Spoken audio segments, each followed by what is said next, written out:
Bonjour à tous et bienvenue sur la chaîne la plus irrégulière du milieu français, puisque hormis les rediffusions de Cigarillos et Calva que vous avez, un samedi sur 2 à 9 heures du matin, eh bien, je ne prends la parole sur cette chaîne et en général d'ailleurs, que lorsque j'ai des choses à vous présenter, à vous annoncer ou à vous dire. Et aujourd'hui, en ce 6 février, nous célébrons le 90e anniversaire du 6 février 1934. Donc, comme chaque année, nous rendons hommage, aux combattants, aux anciens combattants et aux militants qui sont tombés, ce jour-là sous les balles de la République et qui s'étaient légitimement mobilisés pour essayer de faire tomber, un régime corrompu et en bout de course. Cependant, notre devoir de nationaliste français, c'est aussi, de se rappeler que le 6 février fut un échec. Derrière, on a le Front populaire, on a tout un tas de choses assez désagréables qui vont nous mener au désastre de 1940. Mais, surtout, il y a une autocritique, nécessaire, non pas une autoflagellation, mais, une lucidité tout simplement. Donc cet échec, on peut le mettre en partie sur le dos, des chefs nationalistes de l'époque. Ça paraît un peu dur ou péremptoire ce que je dis, mais avec tout le respect qu'on a, pour nos anciens, il faut savoir, quelles ont été leurs erreurs pour essayer de ne pas les commettre à nouveau à l'avenir. Donc je vais vous lire une considération que monsieur l'abbé Dutail avait fait paraître dans le premier numéro de Réflexions à l'époque et qui est sur ce sujet. Et en guise d'introduction de ce sujet, donc on l'avait intitulé à l'époque «L'échec du 6 février 1934», mais on pourrait, le sous-titrer, «La faute des chefs».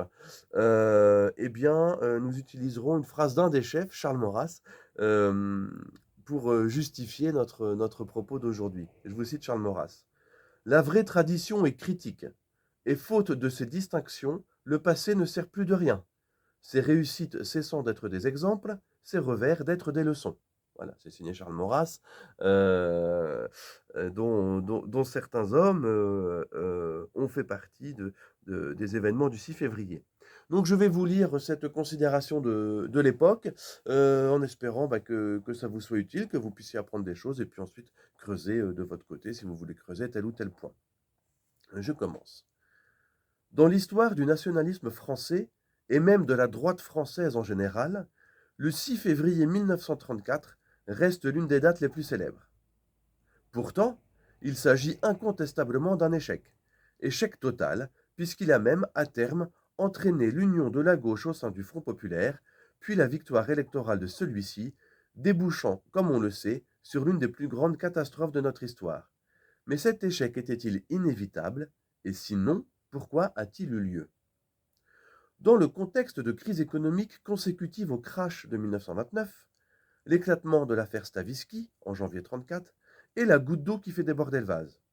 C'est l'énième scandale, mais celui de trop, démontrant la corruption de la gauche radicale et maçonnique revenue au pouvoir en 1932, impliquant au passage encore une fois, après les affaires Hanau et Oustric, des escrocs juifs.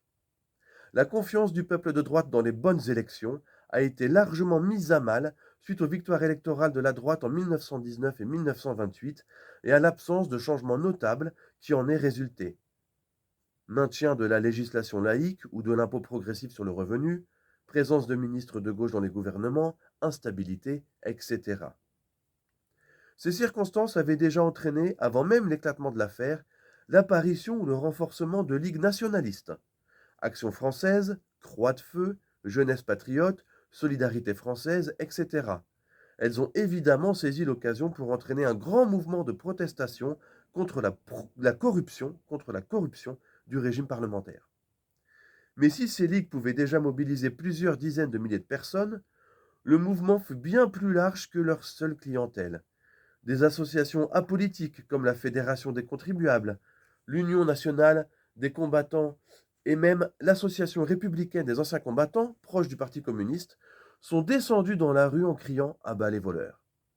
Le préfet de police de Paris, Jean Chiappe, était lui-même accusé par la gauche de complaisance envers les manifestants.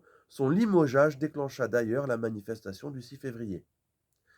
Ce soir-là, on voit aux côtés des militants nationalistes de nombreux anciens combattants, d'innombrables Parisiens normaux, dirait-on, et même policiers, et même des élus de droite, pardon, des conseillers municipaux de Paris. De nombreux policiers, très attachés à leur patron limogé, se montrent très complaisants vers les manifestants, empêchant notamment des arrestations préventives de militants nationalistes. D'ailleurs, les parlementaires de gauche le savent et tremblent pour leur régime. Au cours de la soirée, alors que la manifestation dégénère en émeute, première défection. Le colonel de Larocque retire ses croix de feu, pourtant nombreux et pas forcément aussi légalistes que leur chef. Le même Larocque refusera systématiquement par la suite, pour son mouvement, le plus important en nombre d'adhérents, toute forme d'alliance avec les autres nationaux, divisant ainsi la droite nationale jusqu'à la guerre. En 1937, l'ancien président du Conseil André Tardieu dira qu'en tant que ministre de l'Intérieur, il donnait 20 000 francs par mois à Larocque sur les fonds secrets. Au même moment de la soirée du 6 février 1934, des membres de l'Action française, des Jeunesses patriotes et de la Solidarité française essayent de s'emparer du palais Bourbon, puis de proclamer un gouvernement provisoire à l'hôtel de ville avec des conseillers municipaux parisiens.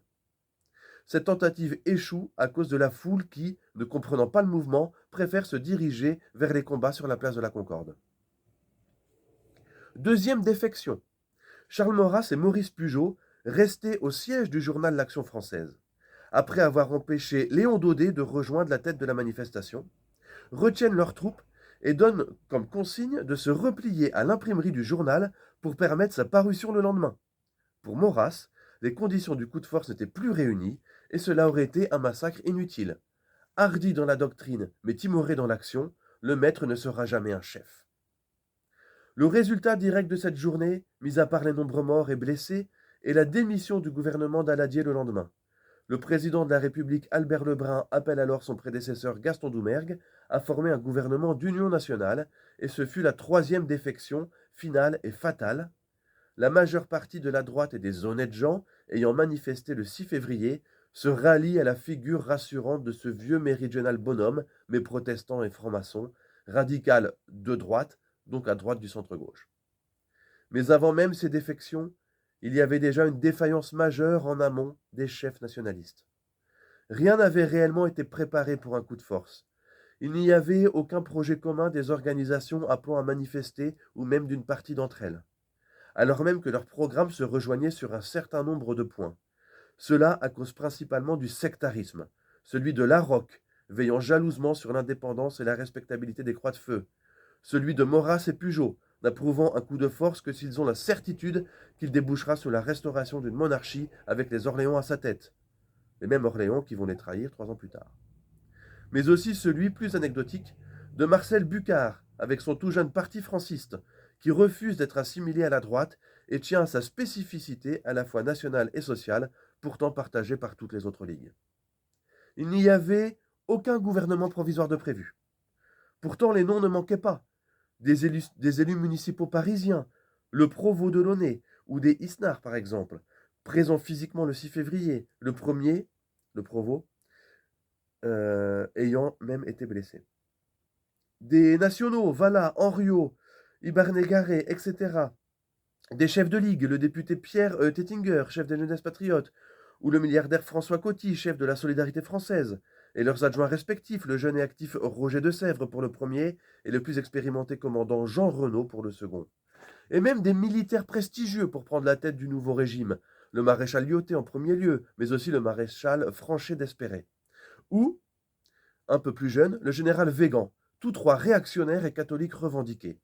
Pour l'anecdote, on évoquait aussi à l'époque le général Giraud, mais celui-ci montrera par la suite sa versatilité et sa médiocrité.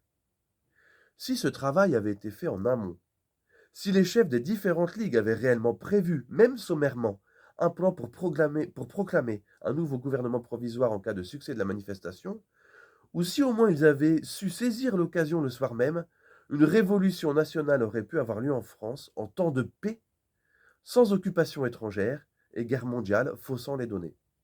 Cette dernière aurait même probablement été évitée.